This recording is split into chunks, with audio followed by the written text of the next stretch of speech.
I love all your voice work. I love the animated stuff you've done. I mean, Baymax is, amazing too. So tell me, when you get into the voice world, what's it like being like the voices in people's heads? Because a lot of these kids, when they think of Triangle, it's going to be you. I mean, Well, hopefully for the foreseeable future, that's true.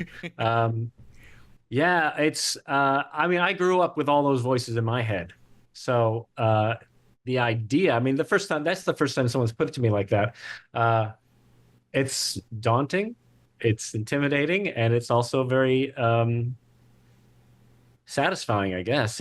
I have all these voices in my head from growing up, and I still have them, and I still love them, and they still influence me, uh, not only in the booth right. when I'm recording, but also just in my life. So yeah, hey, that's pretty cool. Yeah, well, I mean, I can carve out an area that's just Mel Blanc from my growing up too. So Yeah. I mean, like there's places like that too.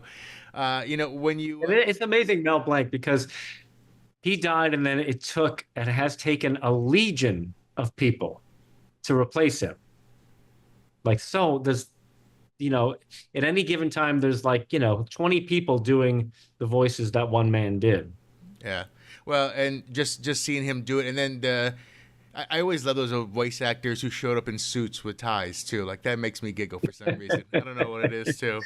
Yeah, now it's just pajamas. It's all just pajamas in our own rooms with our own little Yeah. things. Like I'm recording, leave me alone. Uh, I'm going to ask a triangle question here. If I were to add the inside angles of a triangle, what number would I get? Am I going to ask you that? Let's see. That would be mm, mm, mm, mm, mm, mm, mm.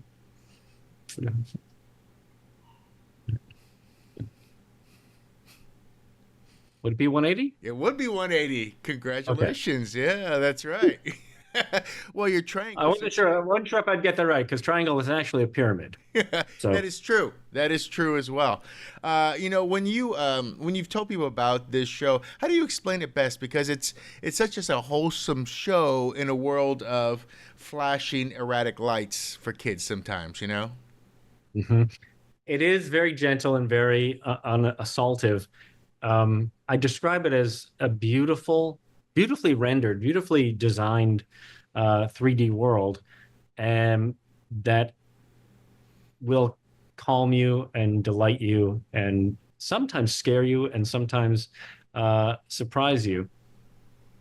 But at its heart, it's just about interacting with your friends and understanding that they are human, that you're human, and that you are flawed, or you are curious, or uh, you have all this potential for kindness if you just can recognize it. very well said. Since we are talking animated, can I ask you what was the process like to become Baymax? Did you have different voices? Did they have different things they tried to throw at you? Like, how did that work out? Well, I came in for an audition. They'd seen me on stage, and the next day I got a call to come in, and it was, they just said that he's kind. And so I just did the most benign version of my voice I could do, and added the extra robotic kind of like, there's probably a term for it, but when there's an empty slot in a programmed phrase, All right. and you slip in that that one line, like, today the weather will be hot. Um, that was at the audition. I think maybe I did that and no one else did, so they liked that, and Oh, that was pretty much it. I mean, I think I had the voice when I walked in, and I saw the character on design boards in the booth at the audition. So I had a little insight into what he looked like, and that probably shaped it as well. that's awesome. Last question I have to ask you. It's been about 20 years now since you started 30 Rock. I'm assuming you'd be recording before it actually aired right around now. So it would have been Oh, that wow. time too. So can you tell me, what that show meant to you, and also what it meant to you as an actor who, I mean, you started 10 years before that doing a bunch of TV and you were doing one-offs, things. What was it like, in fact, after getting that character, but also finding a home too? Well, it was a very familiar home, because the creator, Tina Fey, and I were partners in Chicago at the Second City. and we did a lot of scenes together, a lot of writing together, and a lot of acting together. So we were very, very good friends. And she called me at some point and said, I'm writing a TV show and I'm writing a part for you. Would you be interested? And I said, absolutely. Not because I knew she was Tina Fey, because at that point she was just Tina Fey. She was on SNL, and she was doing the news at that point, and she was head writer. Uh, but she was not that well known, and she didn't have the sterling reputation she has now, which is well earned. And so my friend said, "Hey, I'm putting on a show. Do you want to be part of the show?" If she had said, "It's in my basement," I would have said yes. The fact that it was on NBC and it won best show Emmy its first year, um, that was gravy.